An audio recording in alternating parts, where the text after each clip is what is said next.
આ દુનિયામાં તમે જો બધા જ તે સંબંધો છે ને એની વેલ્યુ થાય છે.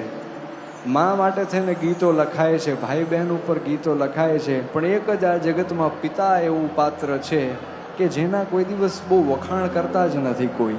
એ વ્યક્તિ પોતે પોતાના પરિવાર માટે થઈને બધું સહન કરે, પોતાના પરિવારને બધું જ સુખ આપે, પણ પોતે ક્યાંય પોતાના હૈયાની વાત નથી મૂકી શકતો. એ પિતા છે, એ બાપ છે, એ બાપ છે સાહેબ. જેની છત્ર છાયામાં પરિવાર છે એ શાંતિ અનુભવે, સુખ અનુભવે, એ પિતાની વાત કરવી છે. ત્યારે બાપ દીકરીના સંબંધની મારે વાત કરવી છે. અમારા નગીનદાસ સંઘવીએ, સાહિત્યકારે બહુ સરસ વાત કરી.